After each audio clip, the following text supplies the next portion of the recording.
The daughter they pretended didn't exist. Now she owns everything they stole from her father.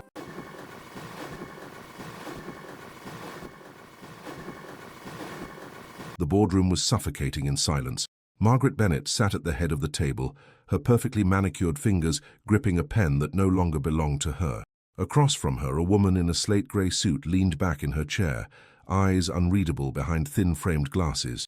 The lawyer beside her slid a final document across the polished wood. "Sign it," the woman said quietly, "or lose everything today." Margaret's hand trembled. Her children, Ethan and Claire, sat frozen, their faces drained of color. They had built their lives on a lie, a fortune stolen, a daughter erased, and now that daughter was here, not as the broken girl they threw out 20 years ago, not as the ghost they pretended never existed, but as the woman who held every deed, every asset, every last piece of the Bennet empire in her hands. Sophie Bennet, now known only as S. Blackhew didn't smile. She didn't gloat. She just watched them realize, one agonizing second at a time, that the past never stays buried, and neither did she. Sophie Bennet learned early that invisibility was a survival skill. Her mother died when she was 7. Cancer took her slowly, and with her went the only person who had ever truly seen Sophie. Her father, Charles Bennet, was a man of industry, brilliant, distant, grieving in the only way he knew how, by working. 2 years later, he remarried. Margaret Caldwell arrived like a storm dressed in silk. Beautiful, charming, strategic, she brought 2 children with her, Ethan, 12, and Claire, 10, and within months the Bennet estate no longer felt like home. It felt like a stage. And Sophie, she was written out of the script. At first it was subtle, a forgotten birthday, a family photo where she stood just outside the frame, dinner conversations that stopped when she entered the room. Then it became systematic, her name removed from school records, her mother's jewelry locked away, her father's attention redirected, reshaped, controlled. By the time Sophie turned 18, she had become a ghost in her own home. But ghosts, she would learn, have a way of coming back, and when they do, they bring the truth with them. Chapter 1. The Death of the Father, 1,200 words. The Last Goodbye. The call came at 3 a.m. Sophie was asleep in the smallest bedroom on the 3rd floor, the one Margaret had reassigned her 2 years ago, claiming the guest wing needed restructuring. The room had no heat in winter and no air in summer. It smelled faintly of mold and old wood. Her phone buzzed against the nightstand. "Father." She answered, heart pounding. "Sophie." His voice was weak, fractured. "Come, please." She didn't ask questions. She threw on jeans and a sweater and ran barefoot down the spiral staircase, past the portraits of Margaret's children that now lined the walls, past the living room where her mother's piano used to sit. Charles Bennet lay in the master bedroom, his body small beneath heavy blankets. The oxygen machine hummed beside him. His skin was grey, his eyes sunken but sharp. "Sophie," he whispered again. She knelt beside him, taking his hand. It was cold. "I'm here, Dad. I failed you." His words came slow, labored. I let them." "Don't," Sophie said, tears stinging her eyes. "Just rest." "No." He squeezed her hand with what little strength he had left. "Listen, everything. I left it for you. The company, the house, everything. It's in the safe. The will, it's real." Sophie's breath caught. "Dad, don't trust them." His eyes locked onto hers, suddenly fierce. "Margaret, Ethan, Claire, they'll try to take it, but it's yours. You hear me?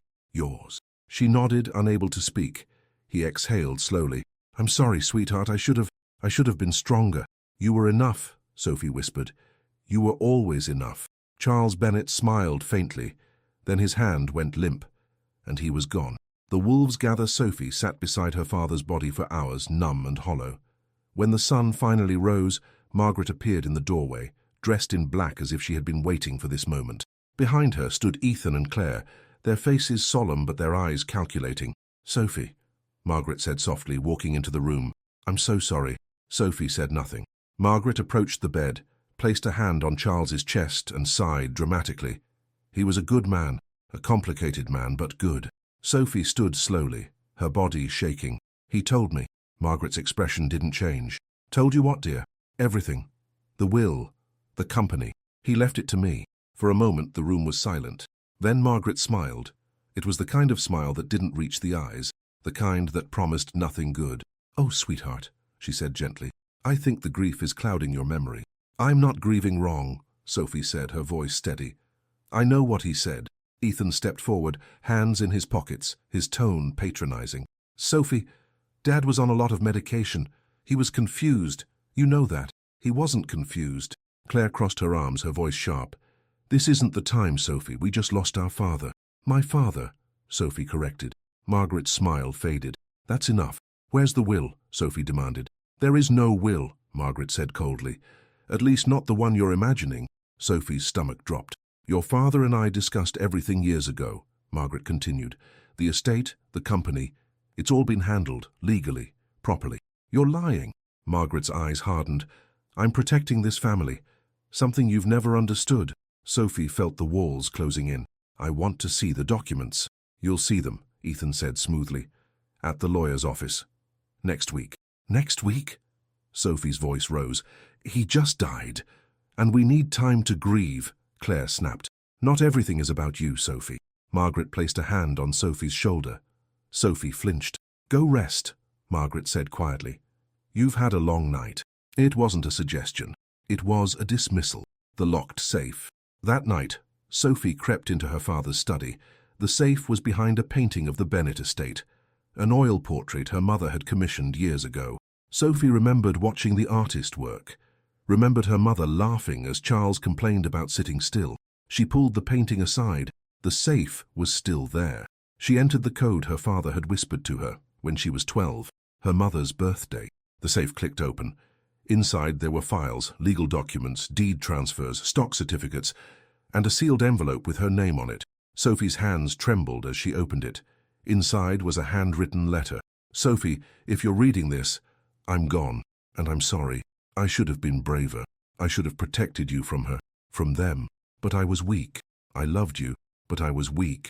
Everything in this safe is yours. The company, the house, the accounts. I made sure of it. My lawyer, Daniel Frost, has the original will. Margaret doesn't know. Don't let them take it. Don't let them erase you. You are my daughter. You are a Bennett, and you are stronger than I ever was. I love you, Dad." Sophie clutched the letter to her chest, tears streaming down her face. She wasn't invisible. She never had been. But when she turned around, Margaret was standing in the doorway, and she was holding a phone. "Security," Margaret said calmly into the receiver. "We have an intruder in the study." Sophie's blood ran cold. "What are you doing?" Margaret's smile returned. "Protecting what's mine." The law office of Hartman and Associates sat in the heart of downtown, a glass tower that reflected the grey sky like a mirror. Sophie arrived alone, clutching her father's letter in her purse. She hadn't slept. Margaret had locked her out of the study after that night, changed the codes, and stationed security outside her father's bedroom. The funeral had been a performance. Margaret weeping elegantly, Ethan delivering a eulogy he'd clearly rehearsed, Claire accepting condolences like a practiced actress. Sophie had stood in the back, invisible once again. But today, she would speak. The receptionist led her to a conference room. Inside, Margaret sat at the head of the table, dressed in mourning black. Ethan and Claire flanked her like sentinels. Across from them sat a lawyer Sophie didn't recognize, a thin man with wire-rimmed glasses and a briefcase that looked expensive. "Sophie," Margaret said with false warmth, "please, sit." Sophie remained standing. "Where's Daniel Frost?" Margaret blinked. "Who?" "My father's lawyer." The thin man cleared his throat. "I'm Richard Hartman. I've been the Bennett family attorney for the past 3 years. 3 years? Sophie's voice was sharp. My father used Daniel Frost for 20. Hartman smiled politely. Mr. Frost retired. Your father transitioned his affairs to our firm. Sophie's chest tightened. I want to see the will. Of course. Hartman opened his briefcase and slid a document across the table. Sophie scanned it, her heart sinking with every line. I, Charles Andrew Bennett, being of sound mind and body. It looked legitimate, official, notarized, but it was wrong. Everything, the estate, the company, the investments, was left to Margaret. Ethan and Claire were named as co-beneficiaries. Sophie's name appeared only once in a single line near the end. To my daughter, Sophie Bennett, I leave the sum of $50,000 and my personal effects. $50,000. Her father had been worth $40 million. This is fake, Sophie said, her voice shaking. Margaret sighed. Sophie, I know this is hard. This isn't his will. Ethan leaned forward. It's notarized, signed, witnessed. By who? Sophie demanded. Hartman tapped the document. 2 witnesses, both employees of the estate. Employees Margaret controls. That's enough, Margaret said sharply. Sophie slammed her hand on the table. He told me, the night he died. He said he left everything to me. Claire's eyes narrowed. He was dying, Sophie. He didn't know what he was saying. He knew exactly what he was saying. Margaret stood slowly, her voice cold and final. This is the will, Sophie. If you want to contest it, you're welcome to hire a lawyer. But I assure you, you'll lose. Sophie's throat burned. Where's Daniel Frost? Retired, Hartman repeated smoothly. In Arizona. Unreachable. Convenient. Margaret walked to the door and opened it. This meeting is over. Sophie didn't move. I'm not leaving. Yes, Margaret said quietly. You are. 2 security guards appeared in the hallway. Sophie looked at her father's family, the people who had stolen everything, and felt something harden inside her chest. You won't get away with this. Margaret's smile was ice. We already have. The forged signature. Sophie spent the next week trying to find Daniel Frost. She called every law office in the state. She searched public records. She hired a private investigator with the last of her savings, and she found him. Not in Arizona, in a nursing home in Vermont.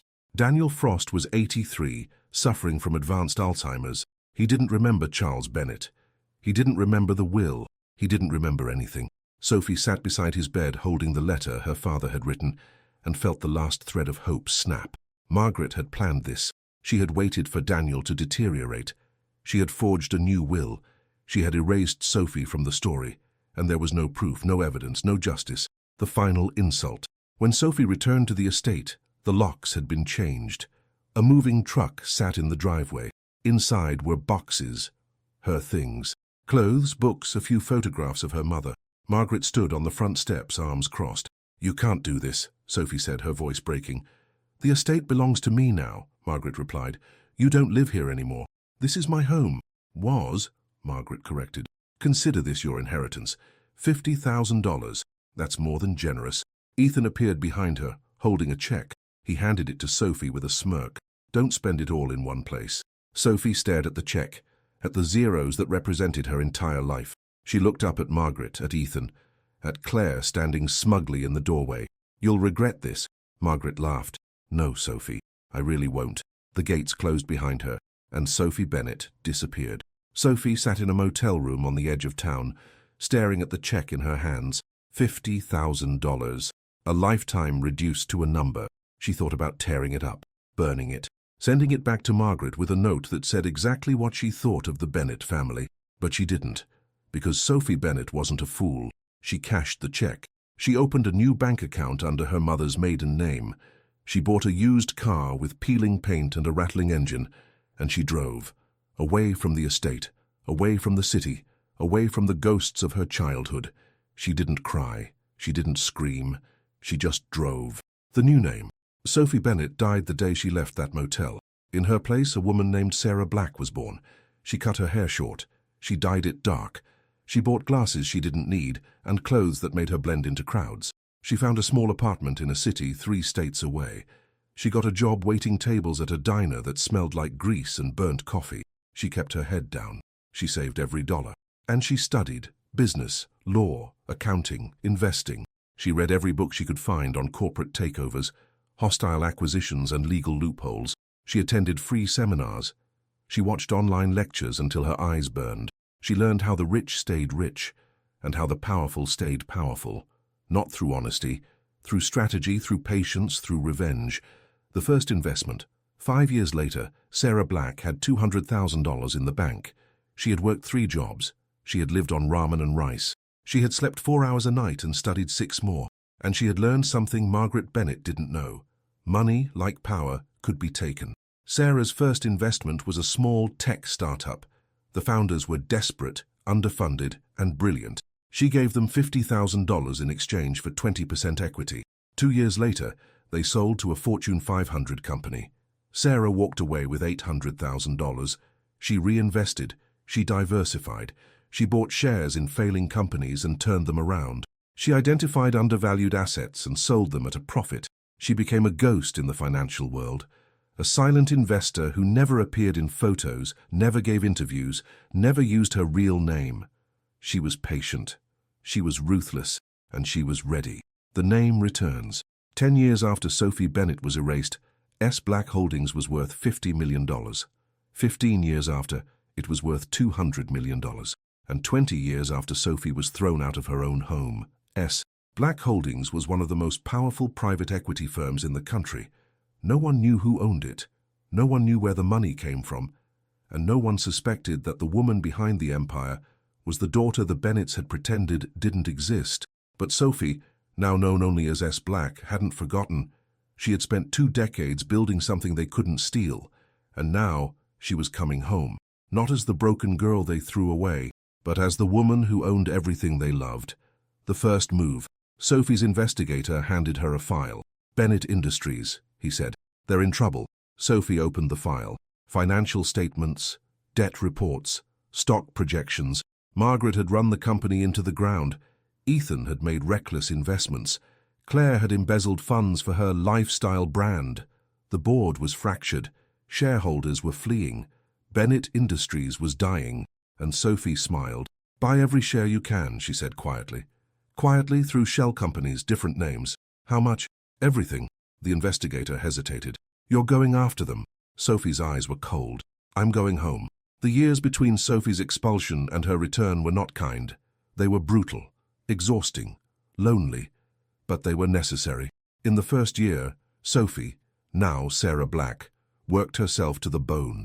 She waitressed during the day, cleaned offices at night, and spent every spare moment studying. She lived in a studio apartment with water-stained walls and a radiator that only worked half the time. She ate 1 meal a day. She wore the same 3 outfits on rotation. But she never complained, because every dollar she saved was a brick in the foundation of something larger. By year 2, she had saved $30,000. She used it to enroll in online business courses. She learned accounting, corporate law, financial modeling, and investment strategy. She taught herself to read balance sheets the way most people read novels. She became fluent in the language of power. By year 3, she had her first investment opportunity. A college friend, one of the few people who had stayed in touch, mentioned a small software company struggling to stay afloat. The founders were brilliant, but broke. They needed $50,000 to finish their product. Sarah gave them the money. In exchange, she asked for 20% equity. They laughed. They thought she was crazy. 2 years later, when the company sold for $4 million, she walked away with $800,000. She didn't celebrate. She reinvested. The silent investor. By year 7, Sarah Black had become a ghost in the financial world. She never attended meetings in person. She never appeared in press photos. She operated through lawyers, accountants, and shell companies with names like Crescent Capital and North Point Ventures. She invested in failing companies and turned them profitable. She identified undervalued real estate and flipped it for millions. She bought shares in startups that no one believed in and watched them explode. Her strategy was simple: find desperation, offer hope, take control. She was ruthless when she needed to be, compassionate when it served her, and always 3 steps ahead. By year 10, S. Black Holdings was worth $50 million. By year 15, it was worth $200 million. And by year 20, it was a name whispered in boardrooms across the country. No one knew who S. Black was, but everyone knew what she could do. The life she built. Sophie's new life was carefully constructed. She lived in a penthouse in a city far from the Bennett estate. She wore tailored suits and expensive watches. She drove a black sedan with tinted windows, but she had no friends, no relationships, no family. She attended galas and charity events, always alone, always polite, always forgettable. People saw her and forgot her in the same breath, which was exactly what she wanted, because Sophie Bennett had learned something important. Invisibility was a weapon, and she had spent 20 years sharpening it. The memories that haunted her. But late at night, alone in her penthouse, Sophie wasn't S. Black. She was the little girl who used to sit on her father's lap while he read her bedtime stories. She was the teenager who played piano in the empty living room, pretending her mother could still hear her. She was the young woman who had begged her father to see what Margaret was doing and watched him look away. She remembered the day of the funeral, how Margaret had stood at the podium, dabbing her eyes with a silk handkerchief, while Sophie stood in the back, invisible. She remembered the lawyer's office, the forged will, the smug smiles. She remembered the last time she saw the estate, the gates closing, the lock clicking shut, and she remembered her father's letter. Don't let them erase you. She hadn't, and now it was their turn to disappear. The investigation begins. Sophie hired the best private investigator money could buy. His name was Marcus Hale, a former FBI agent who specialized in corporate fraud. He was expensive, discreet, and relentless. I need everything, Sophie told him. Financial records, personal correspondence, security footage. I need to know every move they've made since my father died. Marcus raised an eyebrow. This is personal. Yes, they know you're coming. No, he smiled. Good, then they won't see it coming. Over the next 6 months, Marcus delivered. Margaret had been siphoning money from the company for years. She had falsified tax returns, embezzled shareholder funds, and created fake invoices to hide her spending. Ethan had made disastrous investments in cryptocurrency and lost millions. He had borrowed against company assets to cover his gambling debts. Claire had used company credit cards to fund her lifestyle brand, a vanity project that hemorrhaged money and produced nothing of value. Bennett Industries was drowning. Stock prices had plummeted. Shareholders were panicking. The board was divided, and no one knew how to save it. The opportunity Sophie sat in her office, reading Marcus's final report. Bennett Industries was on the verge of collapse. The company needed $100 million to stay afloat. Banks wouldn't lend. Investors had fled. The board was desperate. And then Sophie saw it. A press release. Bennett Industries seeks strategic partner for capital infusion. She smiled. This was it. The door she had been waiting for. Marcus, she said into the phone, I need you to set up a meeting. With who? The Bennett family. There was a pause. They'll recognize you. No, Sophie said quietly. They won't. Because Sophie Bennett was dead, and S. Black was a stranger. The mask she wore. Sophie stood in front of the mirror, adjusting her glasses. Her hair was shorter now, sleek and dark. Her face was sharper, older, refined by years of discipline and control. She wore a charcoal suit, tailored to perfection, a steel watch, and no jewelry. She looked nothing like the girl who had been thrown out 20 years ago. She looked like power. Ready? Marcus asked from the doorway. Sophie turned. Yes. You sure you want to do this? She met his eyes. I've been ready for 20 years. Marcus nodded. Then let's go destroy them.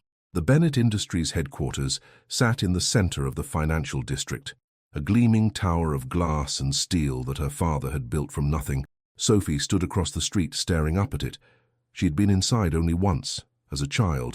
Her father had taken her to his office on her 10th birthday. He had let her sit in his chair, spin around and pretend to run the company. One day, he had said, this will all be yours. But he had been wrong. It had been stolen.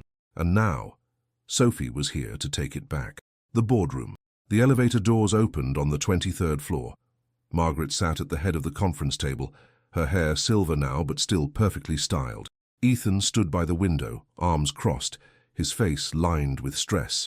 Claire sat beside her mother, scrolling through her phone with the bored expression of someone who had never worked a real day in her life.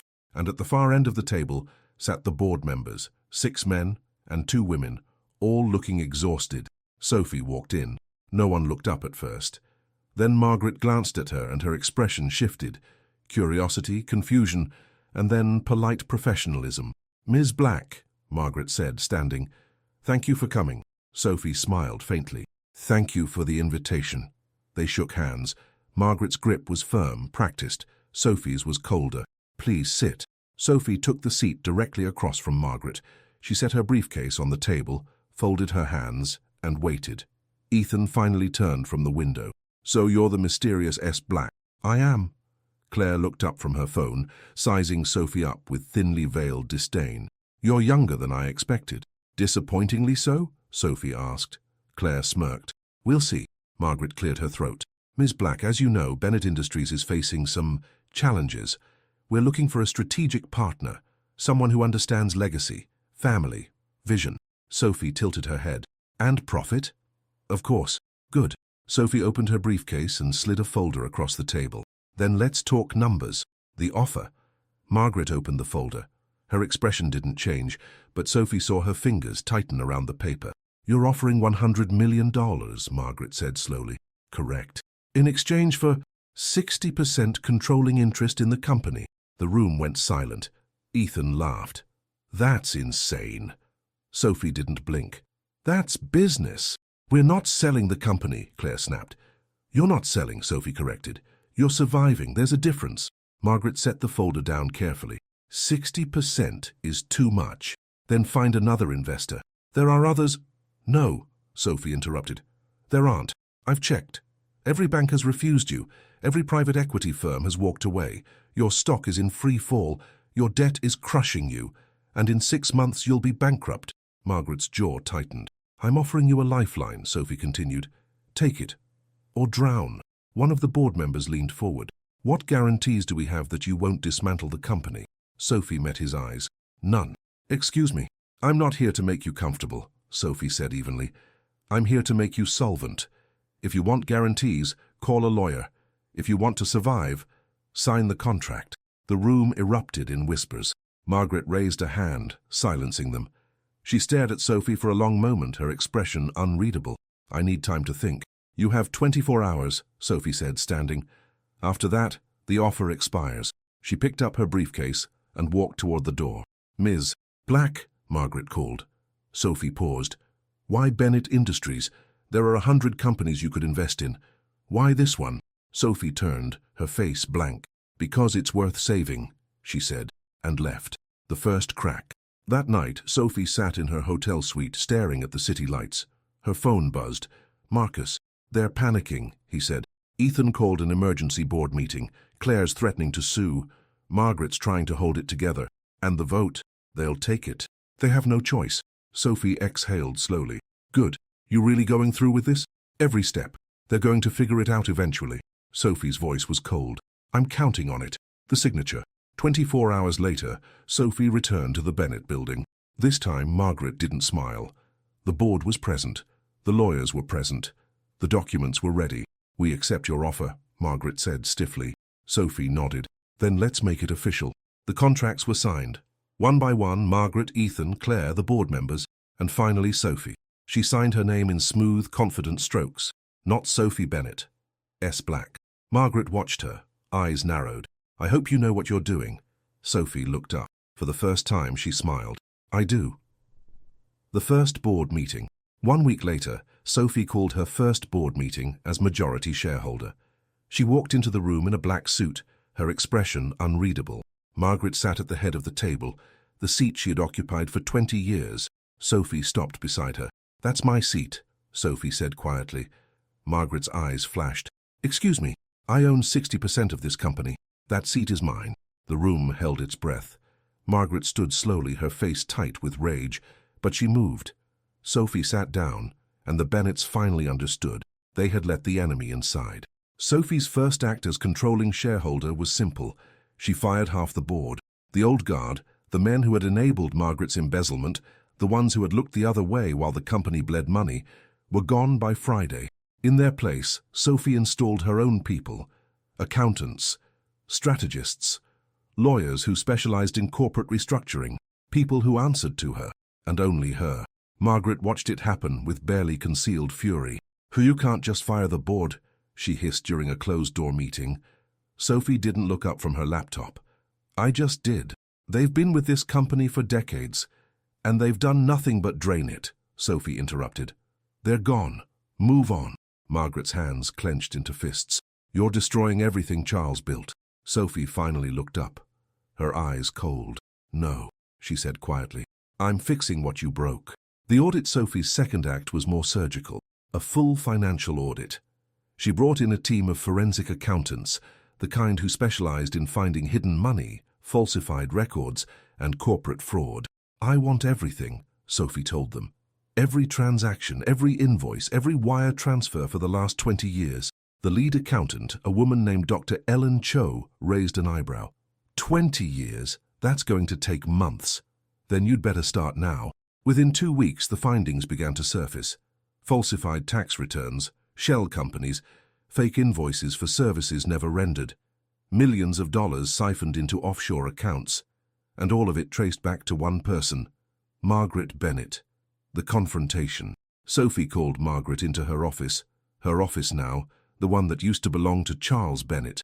Margaret walked in with her head held high, but Sophie saw the cracks forming. "Sit," Sophie said. Margaret didn't move. "What is this about?" Sophie slid a folder across the desk. "Open it." Margaret hesitated, then picked up the folder. Her face went pale. Inside were bank statements, transaction records, emails between Margaret and a man named Victor Crane, a shell company operator who specialized in hiding money. "This is—" Margaret's voice faltered. "This is a mistake." "No," Sophie said calmly. "It's fraud." Margaret's hands trembled. "You don't understand." "I understand perfectly. You've been stealing from this company for 20 years. You falsified documents. You embezzled shareholder funds. You committed tax fraud. I was protecting the company. You were protecting yourself." Margaret slammed the folder onto the desk. "You have no idea what it took to keep this place running after Charles died." "Then explain it," Sophie said, leaning back in her chair. "Explain how stealing $18 million helped the company." Margaret said nothing. "You can't," Sophie continued, "because there's no justification, no excuse. You're a thief." Margaret's eyes burned with rage. "Who the hell do you think you are?" Sophie stood slowly, her voice ice. "I'm the person who's going to decide whether you go to prison or not." Margaret's face drained of color. "You wouldn't dare. Try me." For a long moment, the two women stared at each other. Then Margaret's shoulders sagged. "What do you want?" she whispered. Sophie smiled faintly. "I want you to resign." The resignation. The press release went out the following Monday. Margaret Bennett steps down as co-chair of Bennett Industries to pursue personal interests. It was elegant, professional, a lie wrapped in corporate language. Margaret signed the papers with shaking hands, her face a mask of humiliation. Ethan and Claire sat beside her, silent and shell-shocked. "This isn't over," Margaret said as she stood to leave. Sophie looked up from her desk. "Yes, it is." Margaret's lips pressed into a thin line. She turned and walked out. Ethan lingered at the door. "You're making a mistake," he said quietly. Sophie met his eyes. "The only mistake was letting you stay this long." He flinched and left. Claire was the last to go. She paused at the threshold, her voice brittle. "Whoever you are," she said, "you're not better than us." Sophie's expression didn't change. "I don't need to be better," she replied. "I just need to win." Claire slammed the door behind her.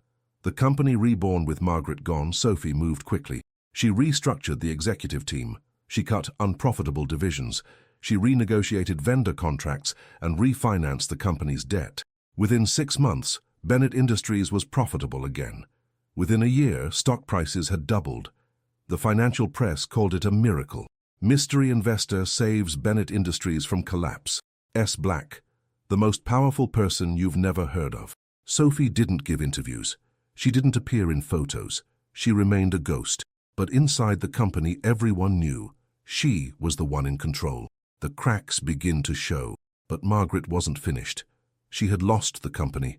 She had lost her position. But she still had the estate, the house, the land, the legacy. And she wasn't going to lose that without a fight. She hired a team of lawyers, expensive ones, the kind who specialized in scorched earth litigation. They filed injunctions.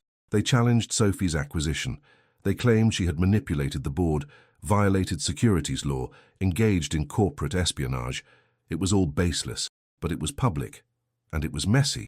The press picked it up immediately. Legal battle erupts over Bennett Industries takeover. Former chair accuses S. Black of fraud. Sophie read the headlines in her office, her expression unreadable. Marcus stood beside her. "She's desperate." "Good," Sophie said quietly. "Desperate people make mistakes. She's also dangerous." Sophie looked up. "So am I." The private investigator Margaret hired someone to find out who S. Black really was. His name was Thomas Brennan, a former journalist turned private investigator with a reputation for digging up dirt on powerful people. He was good. Too good. Within 3 weeks, he had traced S. Black Holdings back to a series of shell companies. Within 6 weeks, he had found the original account, opened 20 years ago under the name Sarah Black. And within 8 weeks, he had connected Sarah Black to Sophie Bennett. He delivered his findings to Margaret in a sealed envelope. She opened it in her living room alone, a glass of wine in her hand, and when she saw the name, she dropped the glass. It shattered on the marble floor. "No," she whispered, but the evidence was there. Bank records, legal documents, a photograph from Sophie's old driver's license, Compared with a blurry image of S. Black entering the Bennett building, it was her, the daughter they had erased, the ghost they had buried. She had come back, and she owned everything. The phone call. Margaret called Ethan and Claire immediately. "Come to the house," she said, her voice shaking. "Now." They arrived within the hour. Margaret didn't speak. She just handed them the envelope. Ethan read it first. His face went white. "This can't be real." Claire grabbed the papers, scanning them frantically. "Sophie," she breathed. "Sophie is S. Black." Margaret nodded, her jaw tight. "How is that possible?" Ethan demanded. "She was nobody. She had nothing. She built it," Margaret said bitterly. "For 20 years, and we never saw it coming." Claire laughed, a sharp, hysterical sound. "So, what do we do?" Margaret's eyes were cold. "We fight. The trap." But Sophie had anticipated this. She had known from the moment she walked back into the Bennett building that eventually they would figure it out, and when they did, they would come for her. So she had prepared. Every email Margaret had ever sent, every falsified document, every offshore account, every illegal transaction. Sophie had it all, and when Margaret's lawyers filed their lawsuit, claiming Sophie had defrauded the company, Sophie filed a countersuit for embezzlement, tax fraud, forgery, and conspiracy. The evidence was airtight. Margaret's lawyers took one look at it and advised her to settle, but Margaret refused. "I'm not giving up," she said. "Then you'll go to prison," her lead attorney replied. Margaret stared at him, her face pale. "She planned this," Margaret whispered. "She planned all of it." "Yes," the attorney said grimly. "She did." The meeting. Sophie agreed to meet Margaret one last time. Not in an office, not in a courtroom, at the estate. The house that had once been Sophie's home. Margaret waited in the living room, the same room where Charles Bennett used to read the newspaper, where Sophie's mother used to play piano. The room was different now. Cold, sterile, modern, all traces of the past erased. Sophie walked in, flanked by Marcus and her attorney. Margaret stood, her face a mask of fury and fear. "You lied to us," Margaret said. Sophie smiled faintly. "No, I just didn't tell you the truth. You manipulated us. I offered you a deal. You took it. You knew we were desperate." "Yes," Sophie said calmly, "just like you knew I was desperate when you threw me out." Margaret's hands clenched. "That was different." "How? You were nobody." "I was his daughter." Sophie's voice cracked through the room like a whip. The silence that followed was deafening. Sophie stepped closer, her eyes burning. "I was his daughter," she repeated, quieter now. "And you erased me. You forged his will. You stole my inheritance. You threw me out of my own home. We gave you $50,000. You gave me scraps." Sophie's voice rose again. "And you thought I would disappear. You thought I would fade away and let you keep what you stole." Margaret's jaw trembled. "We built this company. My father built this company," Sophie shouted. "You just bled it dry." "Sophie, don't call me that." Sophie's voice turned cold. "You don't get to call me that." Margaret took a shaky breath. "What do you want?" Sophie smiled. "I want you to know what it feels like to lose everything." Sophie could have kept her identity secret forever.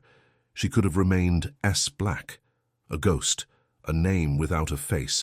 But that wasn't enough. She didn't just want to take back what was hers. She wanted them to know. So she called a press conference. Bennett Industries' main conference room was packed with journalists, cameras, investors, and board members. Margaret, Ethan, and Claire sat in the back row, their faces tight with dread. They knew something was coming, they just didn't know what. Sophie walked to the podium, composed and calm. "Thank you all for coming," she began. "I know there's been a lot of speculation about who I am, about where I came from, about why I invested in Bennett Industries." She paused, letting the tension build. "So today, I'm going to answer those questions." Margaret's face went pale. Sophie continued. 20 years ago, I was removed from this company, from my home, from my family. Not because I did anything wrong, but because it was convenient. Murmurs rippled through the room. "My name is Sophie Bennett," she said clearly. "I am the daughter of Charles Bennett, the founder of this company, and I am the rightful heir to everything he built." The room exploded. Cameras flashed. Journalists shouted questions. The board members turned to stare at Margaret, who sat frozen in her seat. Sophie raised a hand and the room quieted. "For 20 years I was erased," she continued. "My father's will was forged, his estate was stolen, and I was cast out with nothing." She looked directly at Margaret. But I didn't disappear. I built something they couldn't take, and now I've come home. Sophie stepped back from the podium. That's all. And she walked out. The fallout. The story exploded across every media outlet. Bennett heiress returns after 20 years. Claims company was stolen. S. Black revealed the daughter they tried to erase. Margaret Bennett accused of forgery, fraud, and embezzlement. The public reaction was swift and brutal. Social media erupted with outrage. Shareholders demanded answers. Advertisers pulled their support. Margaret's phone rang constantly. Reporters, lawyers, former friends distancing themselves. Ethan and Claire went into hiding. And Sophie watched it all from her office, her face expressionless. Marcus stood beside her. You destroyed them. No, Sophie said quietly. They destroyed themselves. I just made sure everyone knew. The legal reckoning. Within days, federal prosecutors opened an investigation into Margaret's finances. The evidence Sophie had gathered, the offshore accounts, the falsified documents, the embezzled funds, was handed over to the authorities. Margaret was indicted on 14 counts of fraud, embezzlement, and tax evasion. Her lawyers tried to negotiate a plea deal, but Sophie made sure the prosecutors knew no deals, no mercy. Margaret Bennett would face trial. The family fractures. Ethan turned on his mother first. In a desperate attempt to save himself, he testified that Margaret had orchestrated everything, that he had only followed her orders, that he was a victim too.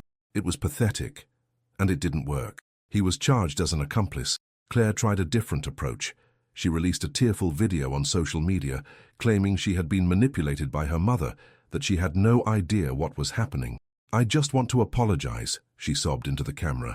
To Sophie, to everyone, I'm so sorry. Sophie watched the video once, then deleted it without responding. The deposition Sophie was called to testify in Margaret's trial. She walked into the courtroom in a black suit, her face calm, her hands steady. Margaret sat at the defense table, her hair grayer now, her face lined with stress. Their eyes met. Margaret looked away first. Sophie took the stand. The prosecutor approached. Ms. Bennett, she began, can you tell the court what happened the night your father died? Sophie took a breath, and she told them everything. The safe, the letter, the will Margaret had forged, the way she had been locked out, erased, expelled. The courtroom was silent. When she finished, the prosecutor asked one final question. Why did you come back? Sophie looked at Margaret. Because my father asked me not to let them erase me, she said quietly, and I kept that promise. The verdict. The trial lasted 6 weeks. The jury deliberated for 4 hours. The verdict was unanimous, guilty on all counts. Margaret Bennett was sentenced to 12 years in federal prison. Ethan received 8 years. Claire, due to her cooperation and lesser involvement, received 3 years probation and a $500,000 fine. Sophie wasn't in the courtroom when the verdict was read. She was in her office, staring out at the city. Marcus called her. It's over, he said. Sophie closed her eyes. Yeah, she whispered. It is. The estate with Margaret in prison and the legal battles concluded. The estate reverted to its rightful owner, Sophie. She drove through the gates for the first time in 20 years. The house looked the same. The gardens, the fountain, the long driveway lined with oak trees. But it felt different, emptier. She walked through the front door. The furniture was different. The walls had been repainted. The photos were gone. But in the living room she found something she recognized. Her mother's piano. It had been moved to a corner, covered with a white sheet. Forgotten. Sophie pulled the sheet away. The wood was dusty but undamaged. She sat down on the bench, her fingers trembling, and she played the same song her mother used to play, a soft, melancholy melody that filled the empty house. She played until tears ran down her face, and for the first time in 20 years, Sophie Bennett let herself cry. The question. That night, Sophie stood on the balcony of the master bedroom, looking out over the estate. Marcus found her there. What now? He asked. Sophie didn't answer right away. She thought about her father, her mother, the girl she used to be. I don't know, she admitted. You have everything you wanted, Marcus said. The company, the house, justice. I know. So why don't you look happy? Sophie turned to him, her expression tired. Because I spent 20 years building a weapon, she said quietly. And now I don't know what to do with it. Marcus studied her. You could let it go, could I? You're not the same person you were when you left. Sophie smiled faintly. No, I'm not. So who are you now? She looked back at the estate. I guess I have to figure that out. Sophie stood in the Bennett Industries boardroom, alone. The company was hers, fully, completely. Margaret was in prison. Ethan and Claire were disgraced. The board answered to her. The shareholders trusted her. She had won, but the victory felt hollow. She thought it would feel different, triumphant, satisfying, right. Instead, it felt like standing in a room full of ghosts. Her father's ghost, disappointed that it had come to this. Her mother's ghost, sad that love had been replaced by revenge. And her own ghost, the girl she used to be, before bitterness and ambition consumed her. The visit Sophie went to see Margaret in prison. She didn't know why. Maybe to gloat, maybe to find closure, maybe just to see if she felt anything at all.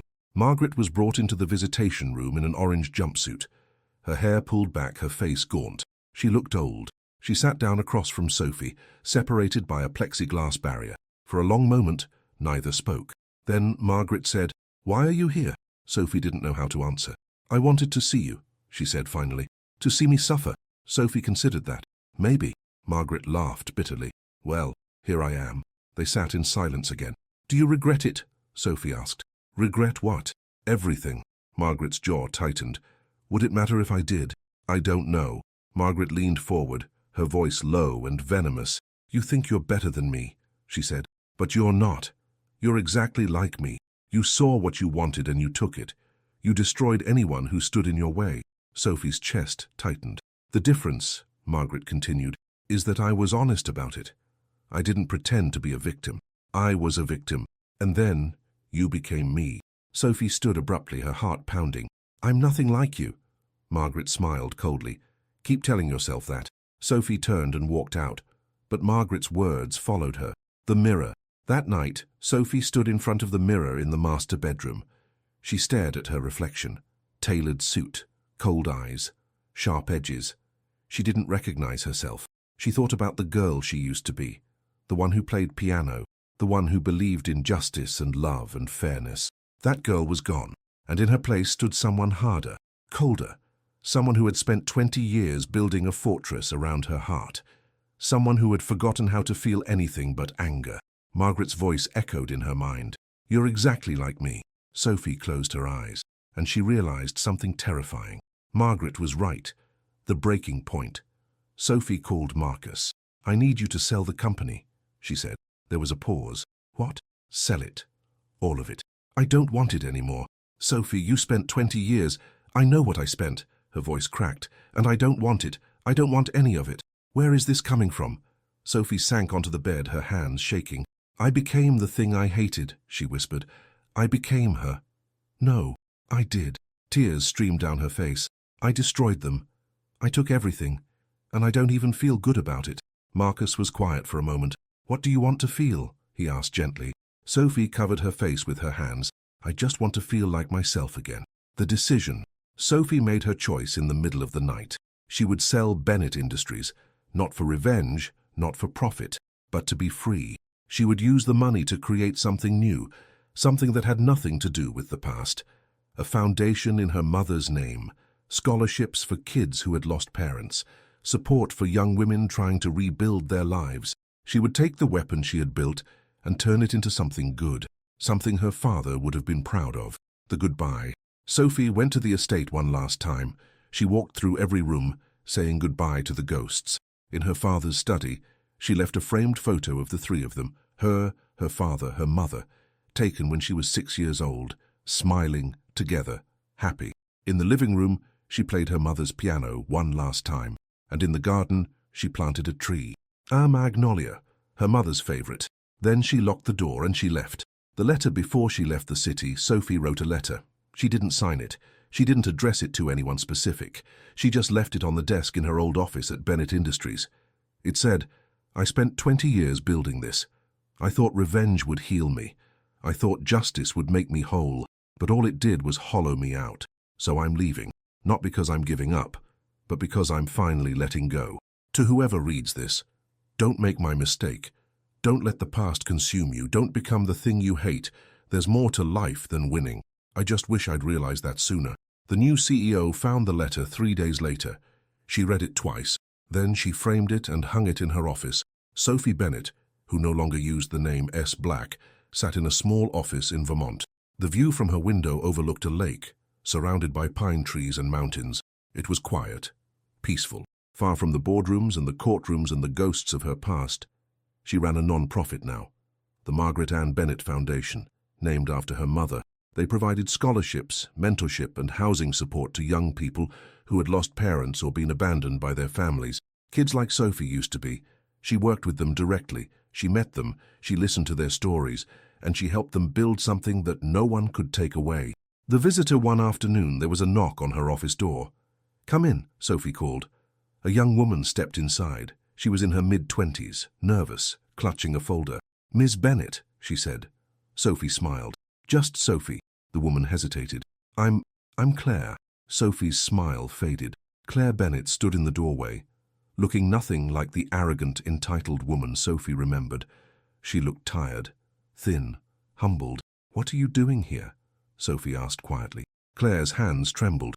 "I wanted to apologize." Sophie said nothing. "I know it doesn't change anything," Claire continued, her voice shaking. "I know I can't undo what we did, but I needed you to know. I'm sorry." Sophie studied her for a long moment. "Why now?" she asked. "Because I lost everything," Claire said simply. "My reputation, my money, my family, and I realized I deserved it." Tears welled in her eyes. "I was cruel to you. I was selfish. And I didn't care because I thought I was untouchable." She wiped her eyes. "But I wasn't.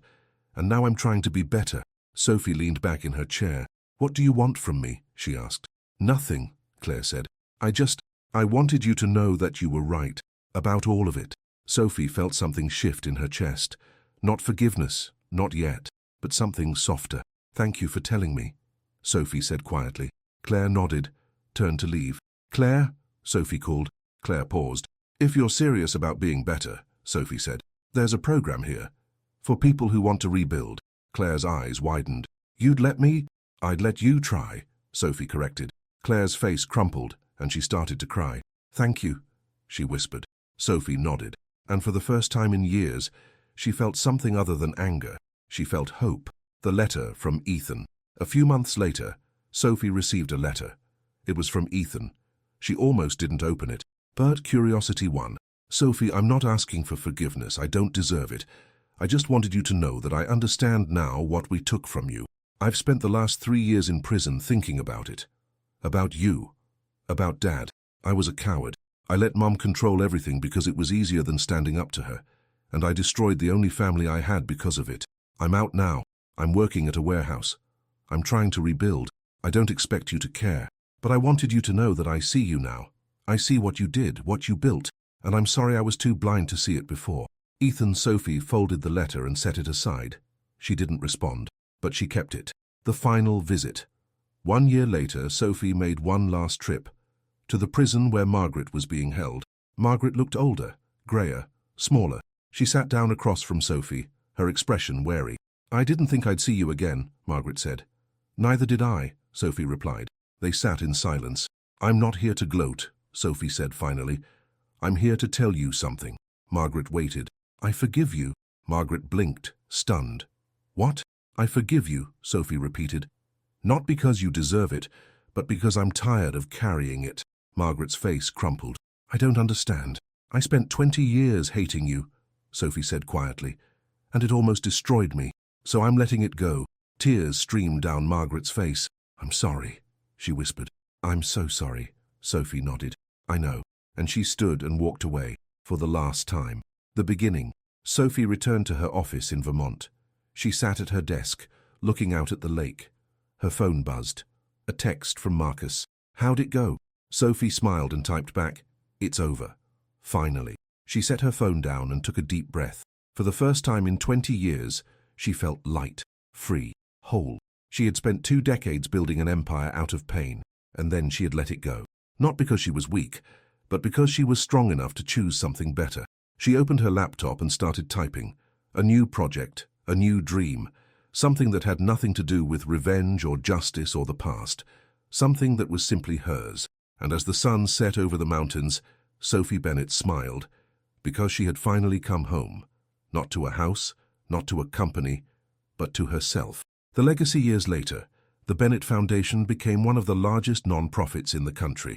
Thousands of young people received scholarships. Hundreds of families were housed. Countless lives were changed.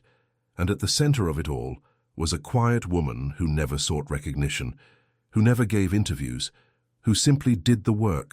People called her a hero, but Sophie knew the truth. She wasn't a hero.